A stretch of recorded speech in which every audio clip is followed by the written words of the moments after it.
36वें जन्मदिन पर हुई जुड़वा बहनों की मुलाकात। वायरल हो रही यह कहानी फिल्मी नहीं असली है। अक्सर फिल्मों में देखा जाता है कि बचपन में बिछड़े जुड़वा भाई या बहनों की मुलाकात बड़े होने पर अचानक हो जाती है, मगर असल जिंदगी में भी ऐसी घटनाएं घट जाती हैं।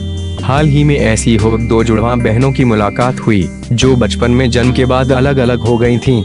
दरअसल दक्षिण कोरिया में जन्म लेने वाली बहनों को अमेरिका के अलग अलग परिवारों ने गोद लिया था। बहनों को हाल फिलहाल में ही एक दूसरे की जानकारी मिली, जिसके बाद उन्होंने मुलाकात की। मॉली सिनर्ट और एमिली बुशनेल नाम की दोनों ही बहनों को इस बात की जानकारी नहीं थी कि वे जुड़वा हैं। न ही उन्हें अपने बैकग्राउंड के बारे में ज्यादा मालूम था। साथ साथ मनाया जन्मदिन। डेली मेल की खबर के मुताबिक दोनों ही बहनों के लिए यह जानना एक सरप्राइज था कि उनकी कोई जुड़वा बहन भी है।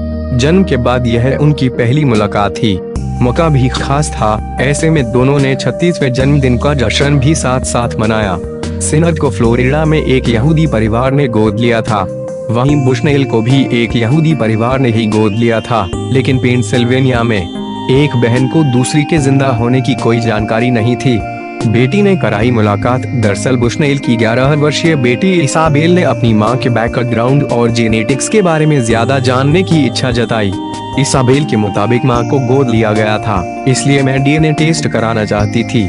मैं देखना चाहती थी कि मां की तरफ से मेरा और भी परिवार है या नहीं, लेकिन वह डीएनए टेस्ट नहीं कराना चाहती थी। ऐसे में मैं ही कराने चली गई। वहीं सिनर्ट ने भी डीएनए टेस्ट कराने का फैसला लिया।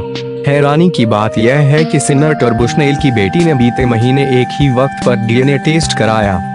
फिल्मी अंदाज में मुलाकात। सिनर्ट का कहना है कि जब करीबी रिलेटिव पर क्लिक किया तो मुझे समझ नहीं आया। मैं वह पल याद करने लगी कि कोई करीबी ब्लड रिलेटिव है। फिर बताया गया कि आपका 49.96% डीएनए इससे मिलता है। पता लगाने पर मालूम हुआ कि वह मेरी जुड़वा बहन की बेटी थी। काफी खोजबीन के बाद जुड़वा बहन का पता चला। यह देखकर यकीन ही नहीं हुआ, लेकिन जो भी है अब हमारे पास परिवार है, प्यार है और साथ है।